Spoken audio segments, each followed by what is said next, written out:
Saturday just gone, we had the opportunity to go down to Cockfosters for one of our final league fixtures, or what was supposed to be one of our final league fixtures in the weekend just gone. And it was what we knew would be a competitive fixture.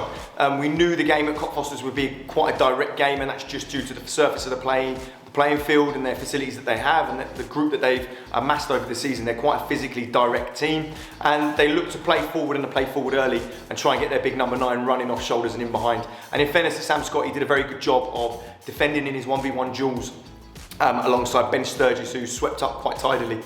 So we did well to nullify the options that Cockfosters had, reflecting that the fact that Cockfosters have played a number of games in the lead up to our fixture, albeit potentially some games almost back to back across the week that had just gone, maybe 5 games through that sort of week. It was really difficult for Cockfosters to field a team that would be physically dominant within the game, albeit they were quite big and direct. So as Dunstable Town, we looked to make the opportunity to try and play. Unfortunately, the surface was a challenge, and it didn't afford us the opportunity to try and play as much football through the furs as we'd have liked. And at times we were direct ourselves, looking to get off shoulders. We had a number of opportunities first half where Danny Webb got himself sort of off the shoulder and into a wide area, but we weren't able to capitalise on the balls that were flashed across the box. And it didn't test the Cockfosters goalie as much as we'd have liked. Just as it led up to half time, unfortunately, a diagonal ball in off the back post in behind Tolu was cut back for their number 9, who managed to slot home a bullet from 6 yards out, which was a little blow to Dunstable Town going into half time. There was a conversation at half time. It was a relaxed conversation, and we found it difficult to get the impetus into the group that we wanted to get that bounce back for that second half that required, an energetic return. Second half was a composed performance. Cockfosters were even further leggy, and I believe after 60 minutes chose to go into sort of a low/mid block, which afforded us, Dunstable Town, lots more of the football. Within our shape, which we selected on the day, was the 4-diamond-2. It really allowed us to get midfield runners beyond their defensive line, and it allowed us opportunities to sort of build and play in and around their shape as much as we could. Unfortunately, we weren't able to be as direct as we'd have liked. And then this led to a shape change and a number of substitutions, which provided, I suppose, more energy and legs for us as Dunstable Town.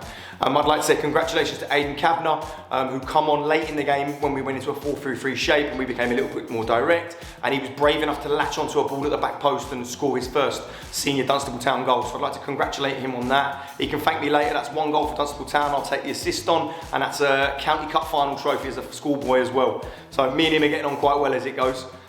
It's nice to reflect on Ezra Ford, who for us put in a stonewall performance up against the 2 centre halves at Cockfosters. He was physically dominant. He made runs in off shoulders. He got on the ball and drove past 2s and 3s. But unfortunately on the day he wasn't able to capitalise and score, providing us with the potential draw that we were looking for.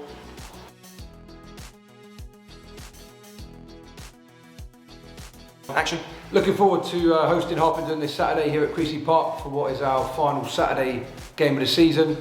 And again, look, they're a team in good form. They've guaranteed promotion, playoffs, and good luck to them. They've worked hard to get to where they have been. They've got fantastic facilities now, and ultimately that was the aim of why they were building that ground, was to get promotion and push on. So good luck to them. But what we won't be doing is rolling over.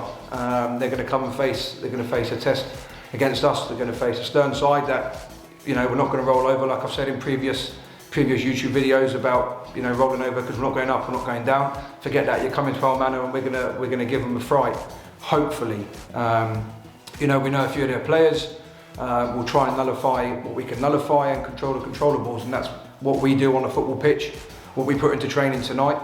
And there'll be plenty of discussions in regards to what happens coming Saturday. Now, previously at Cockfosters, Alex Buck, could mention to him there, he captained the side, fantastic for his age.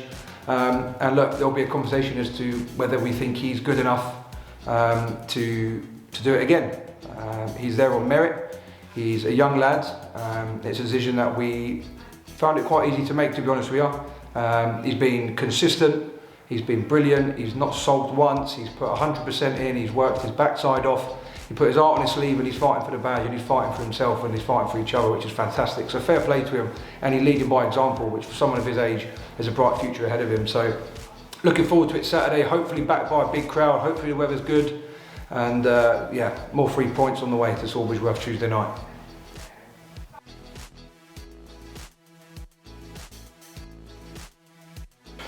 This coming Tuesday, it'll be our last game of the season at Dunstable Town, and we would like to encourage as much of the fan base to attend, albeit it's a Tuesday evening and not the most ideal finish to a football season as it would have been if it was a Saturday. However, Tuesday is still another fixture at Dunstable Town, and we are looking forward to at least 200 plus attending to support the boys on the last game of the season. The support this season has been absolutely fantastic, and we couldn't be any more thankful, especially when it's been such an adverse challenge. It's really heartwarming and, you know, genuine support to see those faces on a match day, supporting the boys and supporting us no matter what the outcome on a fixture is. So we'd like to encourage as many of the fans to make the effort to come out on that Tuesday evening, and we'll be there to shake hands and spend time photographs and autographs for all those that want it, because it's the last game of the season and it deserves to be treated as so.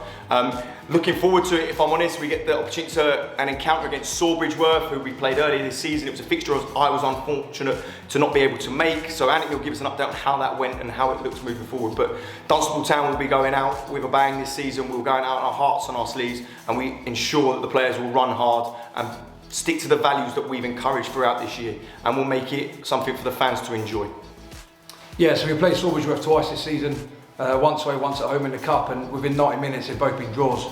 Away from home, a 2-2 and a 1-1 at home, albeit winning on penalties eventually, 4-3 I think it was in the end. But the away leg was tough, the conditions were not great, but again it's the same for both teams. You can't put that down to why we didn't get the win. They've got to play on it as well, and we were sucker punched really. Shocked, to say the least, if anyone watched the highlights, to say that their centre half, I think Skipper, should have been sent off when he swiped out Danny Webb, and then end up going down 1-0 at half time. And a bit of a rocket from Joe, hopefully get a bounce back, and unfortunately that didn't happen and we went 2 down. Managed to get one back, and in the very last minute, I think 91st minute, ball slid inside from Tolliver to Harry, and he rocketed it in the top bins to composed wild scenes, I'd say, because we don't go mental when we're celebrating draws in the games that we think we should have won. But you know, to take a point from nothing is definitely a positive over 0. So yeah, and then in the cup game, the draw here 1-1 and winning on pens was fantastic, albeit we didn't do too well off the back of that in terms of progression in the cup. But look, they're going to come down here and avenge. We've nicked a goal last minute twice against them, once, and they nicked one twice, once against us in the cup. And yeah, I think they're looking for revenge. We're looking forward to hosting them. We're looking forward to hopefully third time lucky, getting the 3 points and winning within the 90 minutes. But if not, you know, hopefully we give it a good go. So just to echo Carl's comments, thank you everyone for the season. It's been amazing. Lots of learning curves. Obviously, we're naturally disappointed. We're winners. We're winners here as a coaching staff and as a club.